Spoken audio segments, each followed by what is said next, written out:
Welcome to Rate This Ad. My name is Lauren Petrullo, and today's episode we're going to be reviewing some of the most iconic beauty ads. So let's get right into it.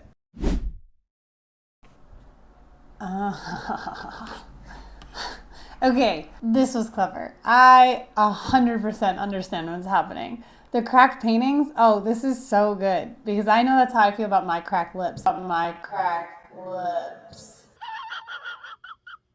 Okay, this was super cool. From an initial baseline, yes, this is good. Super clear that it's from Vaseline because we've got the logo in the lower left corner.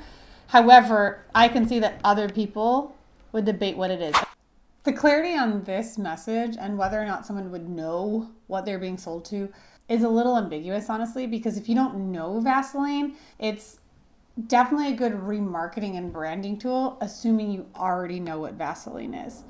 I think the creativity is 10 out of 10. Like, honestly, this is done really well because it's taking an older practice and applying it into a different environment and demonstrating without someone else feeling targeted for having cracked skin as you have a cracked fresco.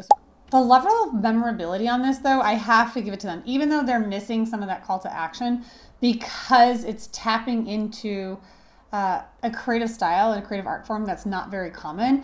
With regards to how good this marketing was, we don't know who the audience was. We don't know the age group for this audience. So I think this is really set up as a brand remarketing awareness play, like a brand re-awareness play. The effectiveness of this ad overall is in its memorability. I don't have a strong call to action. It's clearly just a branding play. It needs a little bit more storytelling. It's doing a great job of telling the story, but I don't know who it's telling it to, and if you don't know the product, you won't know the message. So in conclusion, my overall thought of this specific Vaseline the Cracked paintings is a solid 4 out of 5 chili peppers. Jumping into ad number 2, this one comes from L'Oreal, and this is an ad for men? Surprise, Sydney. Oh, okay. I'm very excited. Well done, L'Oreal, for finally tapping into the market of men. This is an ad for men. Hire more women in leadership roles. We're all worth it. That's not what I was expecting for this ad. Okay. L'Oreal's tagline is because you're worth it. And so I see that they're tying back in, we're all worth it. And so it's showcasing quota of women, which is with relation to profitability, 15% more revenue with female leaders. Let me read the small print. And I like that they're using the size of the lipstick application to show the increase from 0% to 30%. Here's another ad in the same campaign where this is an ad for men, but instead of lipstick applications, they have a mascara applicator that's just scraping the lines. It's using the actual makeup to showcase a creative way to demonstrate the graphical elements that you'd usually see on a research report that's like so boring. The message on these ads were super duper clear. They're not selling a product, they're selling the facts, the idea of the success your company can have if you employ women. So that, from like a nonprofit, from a brand messaging standpoint, is super clear. Creativity-wise, I think the concept was really unique in the sense that L'Oreal was using their own products to create graphical images in a way that I haven't seen before. Like, this was really creative use of their product so that L'Oreal can stand on their messaging as well as showcase their products. A lot of women who are going to be seeing this as well are going to say, like, I want to stand by L'Oreal because they are fighting for women's empowerment in the workforce. Asking if this ad is memorable, I mean, it's clever, it's good, but in all honesty, the only thing that I think I would carry on into the weeks ahead is that next time I'm trying to do a graphical image, I can consider using other products. I think that is the most creative component of this ad that I'll have sticking into the back of my mind to percolate for other potential clients. In general, in a magazine media buy, if it's a business publication, I think this is a great ad, especially if the larger majority of their readers are men. Effectiveness-wise, this ad has no CTA. It's just a goodwill initiative. So L'Oreal, if this is an important matter to you as a female or as an individual who buys cosmetic, this ad is effective to you to add better trust with a brand. Final rating, I'm going to give this 3 out of 5 chili peppers. it's got potential to turn me on. But the reality is this is an ad that's just goodwill. It's not showing me why the product is sustainable, not showing me the durability of the product. It's not showing me the large range of colors for the product. It's just saying that L'Oreal is a brand that stands behind empowering women. All right, jumping into the next ad, we've got another makeup product, but it's from Lavera. It's the eyeliner Lion. Oh, okay. What? Sorry, for a second I thought this was for like World Wild Animal Foundation at WWF, where they have a fundraiser for animals, or it's like, hey, come visit San Diego Zoo. Okay, getting inspired is the only thing we use them for. Oh. Okay, this brand is about animal cruelty. Okay, sorry. I didn't see that coming at all. I'm so confused. Okay, sorry. I'm like looking at a zebra photo, right? And I'm like, are you trying to say that we need to make our eyeliner that thick? Because you're saying getting inspired is the only thing we use them for. Okay, so this is a brand message. Clearly, Lavera is trying to say that we don't do animal testing. But if you're using a zebra for inspiration, like for what? This zebra has like a thick ass thumb worth of eyeliner under its eye. Like, I mean, that looks like me after a breakup. Hi. I don't want to go out looking like this, or like, it's like war stripes. I mean, this looks more like a football player's inspiration of makeup under the eyes. I mean, that first image, okay, this is a beautiful big cat. This third image, and even more beautiful. Like, I love that cat eye. Can you tell? I wing my eyeliner.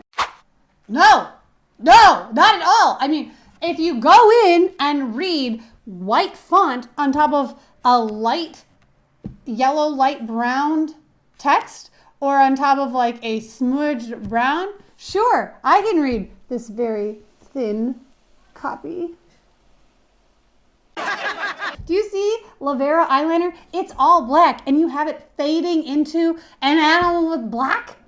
I don't know that it's eyeliner. I don't know that it's got a fine line.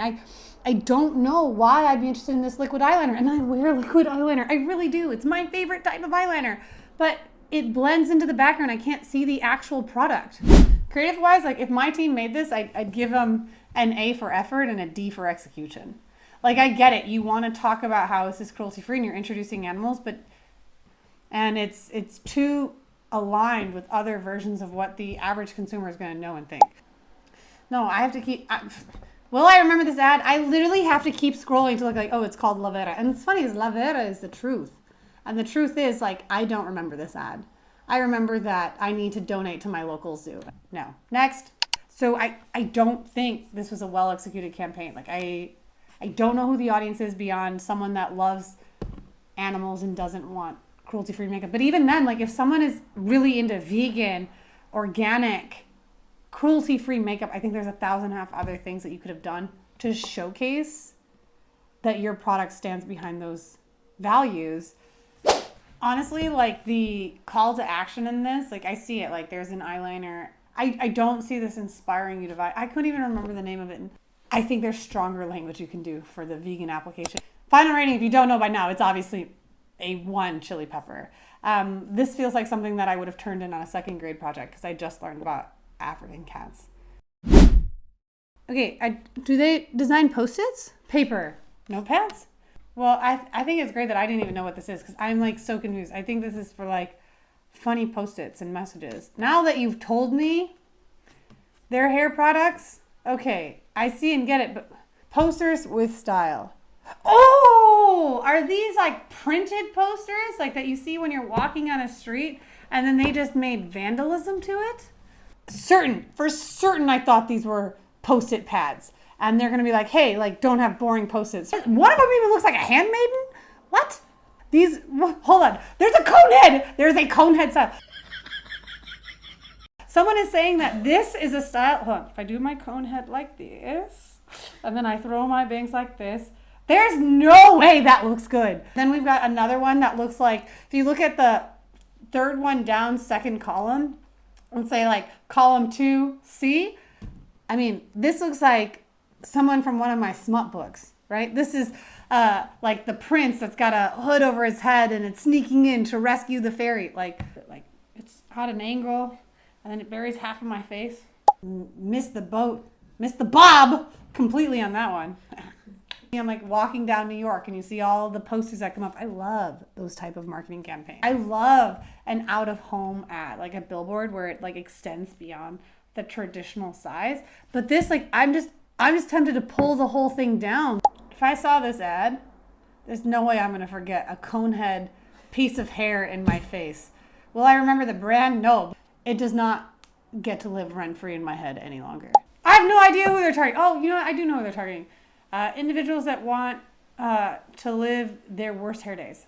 There's zero effectiveness. I didn't know what Tony and Guy was. Like, there's no connection to me knowing that it's a brand product. That's not a hairstyle I want. Also, I have curly hair. None of that is here. I have to give this a 5 rating. I don't want this to even live rent-free in my head. Like, I don't even want to disrespect my one chili peppers with giving this a rating. Fine, whatever. It's 1. Obviously, it's 1. Thanks for watching Rate This Ad. That was a lot of fun. Obviously, you can see that there are very different types of marketing that exist out in the world. So if you have seen some fun or not so fun ads that you love my amazingly hilarious, obviously the best feedback ever, go ahead and leave that in the comments. I'm super excited to continue to rate other ads out there because I live in the world of marketing and everything is a walking advertisement for me. And I'm really excited to see what else the team comes up with. So thanks again for taking the time. Like, subscribe, comment, do all the things. We appreciate you and see you on the next one.